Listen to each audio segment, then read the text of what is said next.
शांति। आज 1 अप्रैल 2024 के बाबा के अनमोल मधुर महावाक्य सुनेंगे। आज की मुरली में बाबा कहे, ये संगम युग पर तुम्हारा ये ईश्वरीय परिवार है जो देवताओं से भी उच्च है।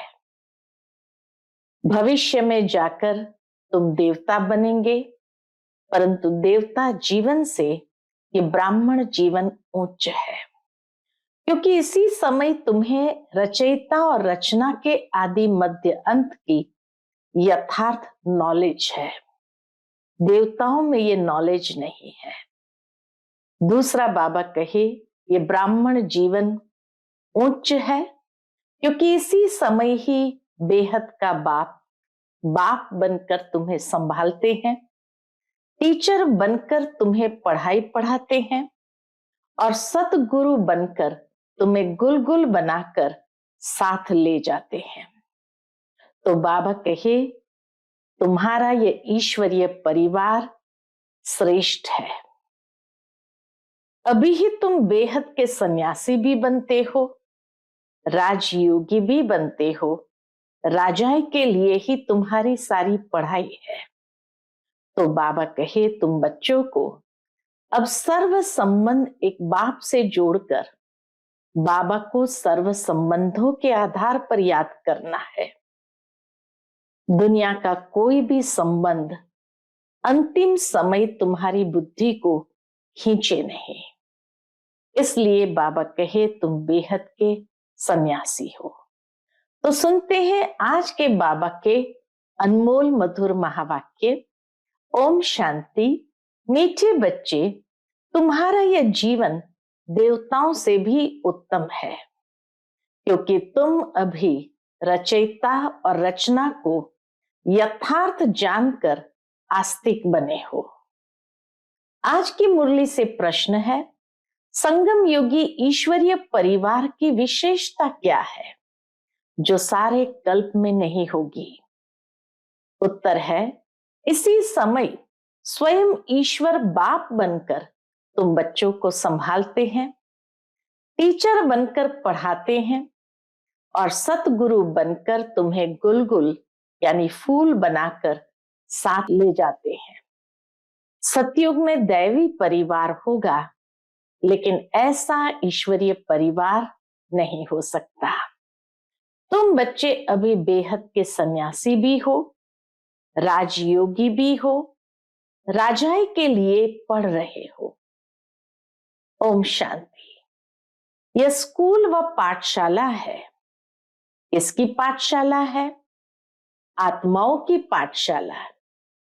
यह तो जरूर है, आत्मा शरीर बिगर कुछ सुन नहीं सकती। बाबा कहे, यह तो जरूर है कि आत्मा शरीर बिगर कुछ सुन नहीं सकती। जब कहा जाता है आत्माओं की पाठशाला, तो समझना चाहिए आत्मा शरीर बिगर तो समझ नहीं सकती। फिर कहना पड़ता है जीवात्मा। अभी जीवात्माओं की पाठशाला तो सभी है, इसलिए कहा जाता है, उसके कॉन्ट्रास्ट में भेंट में यह कहा जाता है, यह है आत्माओं की पाठशाला। क्योंकि जीवात्माओं की पाठशाला तो दुनिया के अंदर भी अनेक है, तो इसीलिए उसकी भेंट में कहा जाता है कि यह आत्माओं की पाठशाला और परम पिता परमात्मा आकर पढ़ाते हैं। वह है जिस्मानी पढ़ाई। उन पाठशालाओं में तो जिस्मानी पढ़ाई पढ़ाई जाती, यह है रूहानी पढ़ाई जो बेहद का बाप पढ़ाते हैं। तो यह हो गई गॉड फादर की यूनिवर्सिटी। पाठशाला भी है तो यूनिवर्सिटी भी है। भगवान वाच है ना, यह भक्ति मार्ग नहीं है, यह पढ़ाई है। स्कूल में पढ़ाई होती है, भक्ति मंदिर टिकाणों आदि में होती है। इसमें कौन पढ़ाते हैं? बाबा बार बार पक्का कराते हैं, यहाँ पढ़ाने वाला परमपिता परमात्मा है, इसीलिए कहा जाता है भगवान वाच। इसमें कौन पढ़ाते हैं? भगवान वाच। और कोई भी पाठशाला में भगवानुवाच होता ही नहीं है। सिर्फ ये एक ही जगह है जहां भगवानुवाच है। ऊंचे ते ऊंचे भगवान को ही ज्ञान सागर कहा जाता है, वही ज्ञान दे सकते हैं। बाकी सब है भक्ति। भक्ति के लिए बाप ने समझाया है कि इससे कोई सद्गति नहीं होती। भक्ति का फल ज्ञान है और ज्ञान से गति होती है। इसीलिए भक्ति से डायरेक्ट गति सद्गति हो, ये हो नहीं सकती। तो बाबा कहे दुनिया में लोग भक्ति क्यों करते हैं? ताकि भक्ति का फल ज्ञान की प्राप्ति के लिए और उस ज्ञान से ही श्रेष्ठ गति को प्राप्त कर सकते हैं। तब बाबा कहे भक्ति के लिए बाप ने समझाया है कि उससे कोई सद्गति नहीं होती। सर्व का सद्गति दाता एक परमात्मा है। वह आकर राजयोग सिखलाते हैं। आत्मा सुनती है शरीर द्वारा और कोई नॉलेज आदि में भगवान वाच है ही नहीं। भारत ही है, बाबा कहे भारत ही है जहां शिव जयंती भी मनाई जाती है। भगवान तो निराकार है, फिर शिव जयंती कैसे मनाते हैं? जयंती तो तब होती है जब शरीर में प्रवेश करते हैं। बाप कहते हैं मैं तो कभी गर्भ में प्रवेश नहीं करता हूं। तुम सब गर्भ में प्रवेश करते हो, 84 जन्म लेते हो। सबसे जास्ती जन्म कौन लेते हैं? बाबा कहे सबसे जास्ती जन्म ये लक्ष्मी नारायण लेते हैं। 84 जन्म लेकर फिर सांवरा गावड़े का छोरा बनते हैं। लक्ष्मी नारायण कहो या राधे कृष्ण कहो, राधे कृष्ण है बचपन के। वह जब जन्म लेते हैं तो स्वर्ग में लेते हैं। जन्म लिया कि स्वर्ग आरंभ हो जाता है। जैसे ही श्री कृष्ण का जन्म हुआ, राधे का जन्म हुआ, तो बाबा कहे स्वर्ग वहां से आरंभ हो जाता है, जिसको वैकुंठ भी कहा जाता है। पहला नंबर जन्म इनका है। तो 84 जन्म भी यह लेते हैं। श्याम और सुंदर, सुंदर सो फिर श्याम। श्री कृष्ण सबको प्यारा लगता है। श्री कृष्ण का जन्म तो होता ही है नई दुनिया में, फिर पुनर्जन्म लेते लेते आकर पुरानी दुनिया में पहुंचते हैं तो श्याम बन जाते हैं। ये खेल ही ऐसा है। बाबा कहे ये खेल ही ऐसा है। भारत पहले सतो प्रधान सुंदर था, अब काला हो गया है। बाप कहते हैं इतनी सब आत्माएं मेरे बच्चे हैं, अभी सब काम चिता पर बैठकर जलकर काले हो गए हैं। मैं आकर सबको वापस ले जाता हूं। यह सृष्टि का चक्र ही ऐसा है। फूलों का बगीचा व फिर कांटों का जंगल बन जाता है। बाप समझाते हैं तुम बच्चे कितने सुंदर विश्व के मालिक थे, अब फिर बन रहे हो। ये लक्ष्मी नारायण विश्व के मालिक थे। ये 84 जन्म भोग फिर ऐसे बने हैं। लक्ष्मी नारायण ही 84 जन्म भोग कर ऐसे बने हैं, अर्थात उन्हों की आत्मा अब पढ़ रही है। तुम जानते हो सतयुग में अपार सुख है जो कभी बाप को याद करने की दरकार ही नहीं रहती है। गायन है दुख में सिमरण सब करे। किसका सिमरण? दुख में सिमरण सब करे, सुख में करे न कोई, तो किसका सिमरण? एक एक बात को बाबा जैसे समझाने के लिए, मनुष्य की बुद्धि का ताला खोलने के लिए कितने तरीके से समझाते हैं कि जब कहते हैं दुख में सिमरण सब करे, सुख में करे न कोई, तो किसका सिमरण? बाप का। इतने सबका सिमरण नहीं करना है। भक्ति में कितना सिमरण करते हैं, जानते कुछ भी नहीं। श्री कृष्ण कब आया, वह कौन है, कुछ भी नहीं जानते। श्री कृष्ण और श्री नारायण के भेद को भी नहीं जानते हैं। दोनों में क्या अंतर है वो भी नहीं जानते हैं। शिव बाबा है ऊंचते ऊंच, फिर उनके नीचे ब्रह्मा विष्णु शंकर, उनको फिर देवता कहा जाता है। लोग तो सभी को भगवान कहते रहते हैं, सर्वव्यापी कह देते हैं। बाप कहते हैं सर्वव्यापी तो माया 5 विकार है जो एक एक के अंदर है। सतयुग में कोई विकार होता नहीं। मुक्ति धाम में भी आत्माएं पवित्र रहती है, अपवित्रता की कोई बात नहीं। तो ये रचयिता बाप ही आकर अपना परिचय देते हैं, आदि मध्य अंत का राज समझाते हैं, जिससे तुम आस्तिक बनते हो। तुम एक ही बार आस्तिक बनते हो। तुम्हारा यह जीवन देवताओं से भी उत्तम है। बाबा कहे तुम्हारा यह जीवन देवताओं से भी उत्तम है। गाया भी जाता है मनुष्य जीवन दुर्लभ है, और जब पुरुषोत्तम संगम युग होता है तो हीरे जैसा जीवन बनता है। लक्ष्मी नारायण को हीरे जैसा नहीं कहेंगे। बाबा कहे लक्ष्मी नारायण को हीरे जैसा नहीं कहेंगे। तुम्हारा हीरे जैसा जन्म है। तुम हो ईश्वरीय संतान, यह है दैवी संतान। यहां तुम कहते हो हम ईश्वरीय संतान है, ईश्वर हमारा बाप है, वह हमको पढ़ाते हैं क्योंकि ज्ञान का सागर है ना। राजयोग सिखलाते हैं। यह ज्ञान एक ही बार पुरुषोत्तम संगम युग पर मिलता है। यह है उत्तम ते उत्तम पुरुष बनने का युग। संगम युग है उत्तम ते उत्तम पुरुषोत्तम बनने का युग, जिसको दुनिया नहीं जानती। सब कुंभकर्ण की अज्ञान नींद में सोए पड़े हैं। सबका विनाश सामने खड़ा है।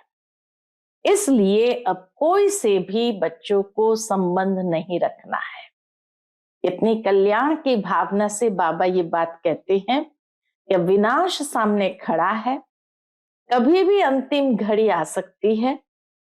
तो कोई भी अंत समय याद न आए।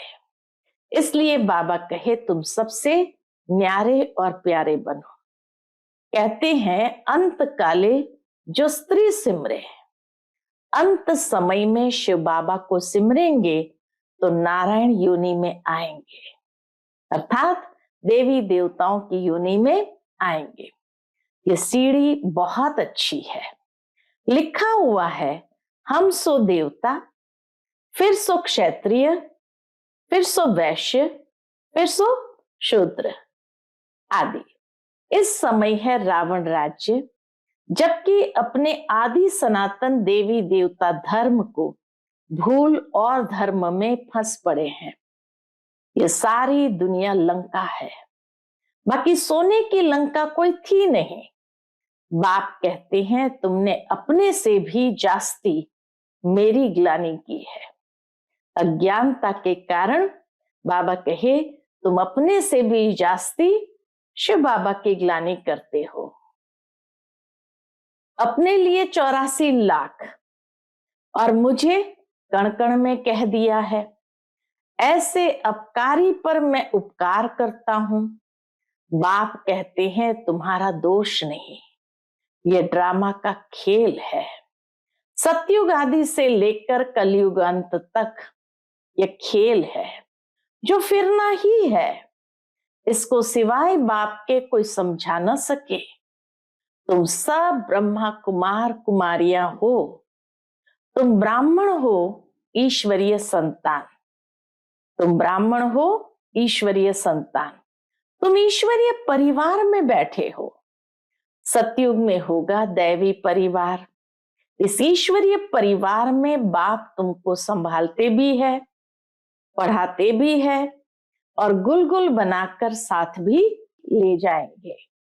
तुम पढ़ते हो मनुष्य से देवता बनने के लिए।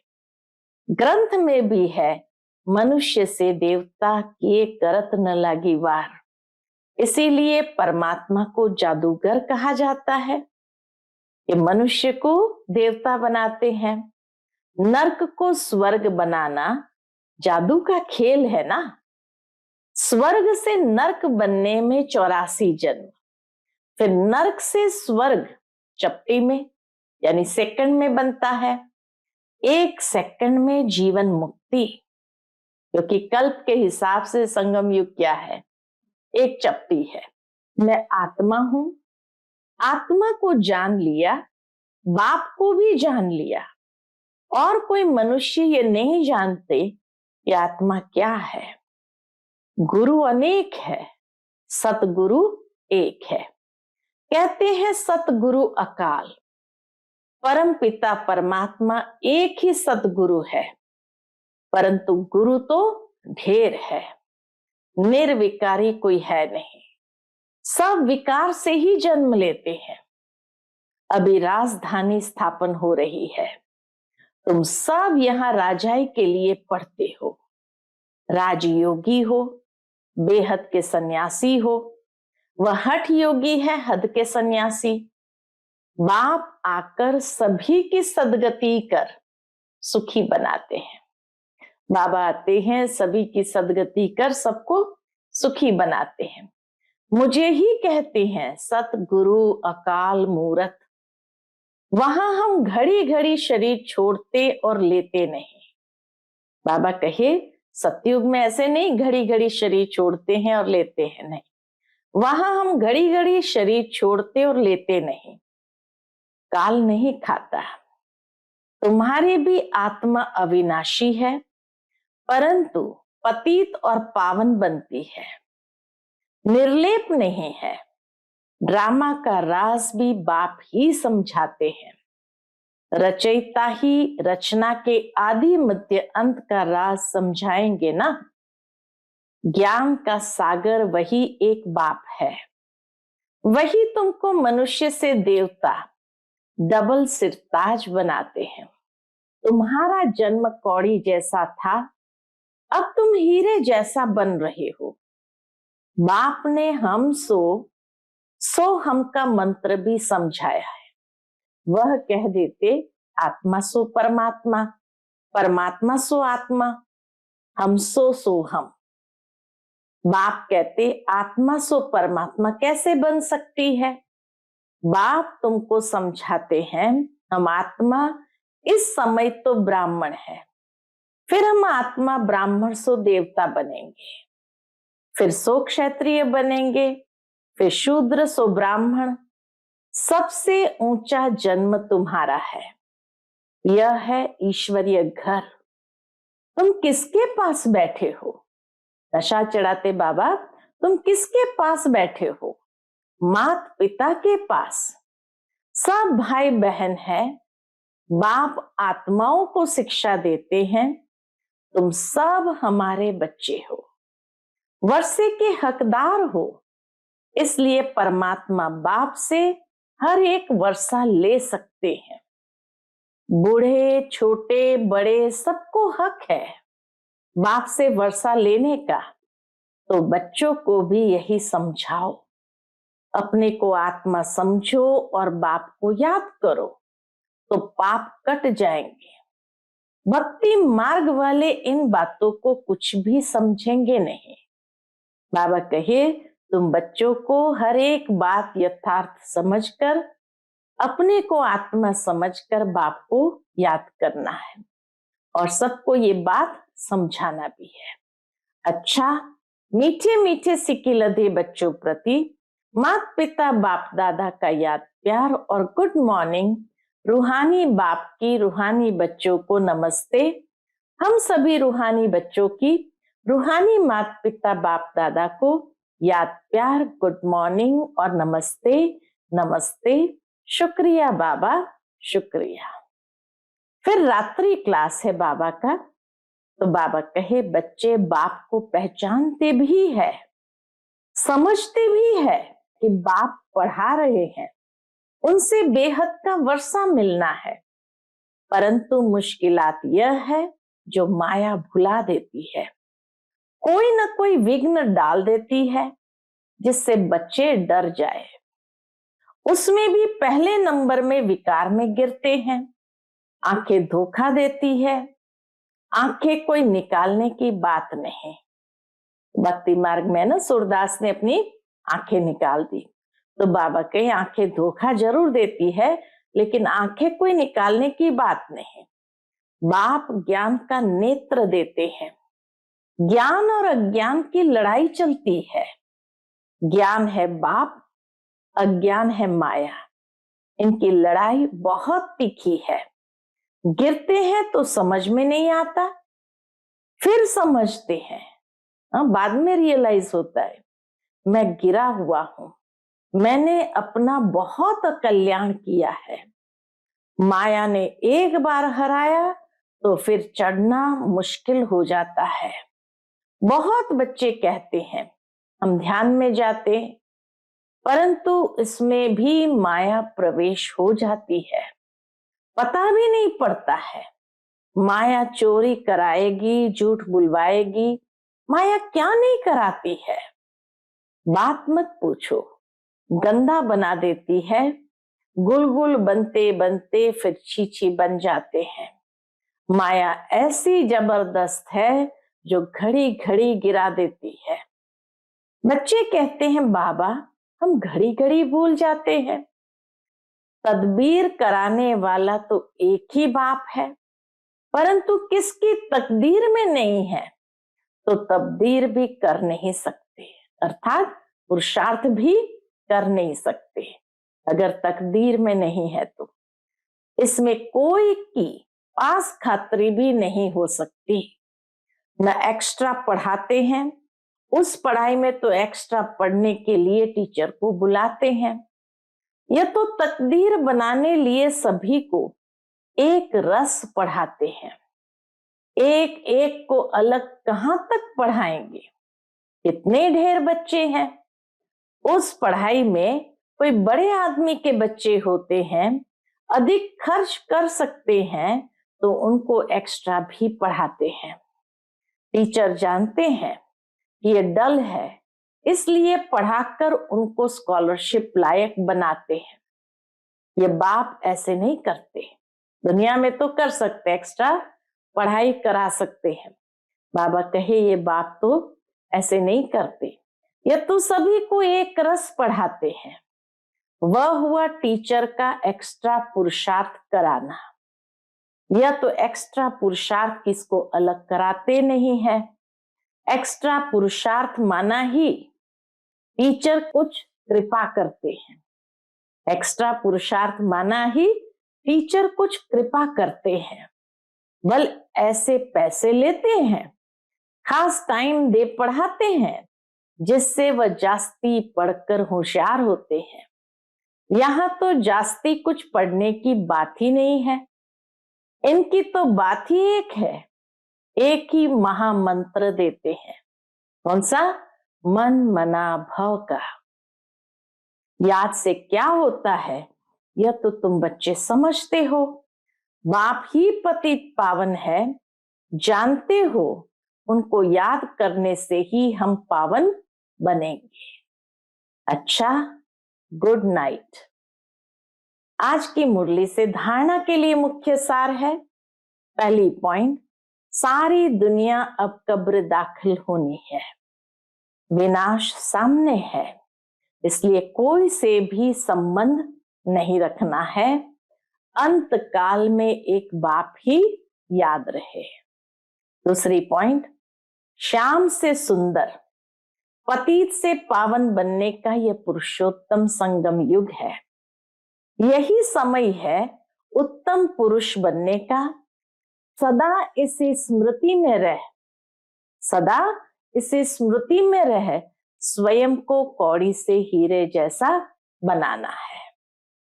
आज का बाप दादा का मधुर वरदान हम बच्चों के प्रति है।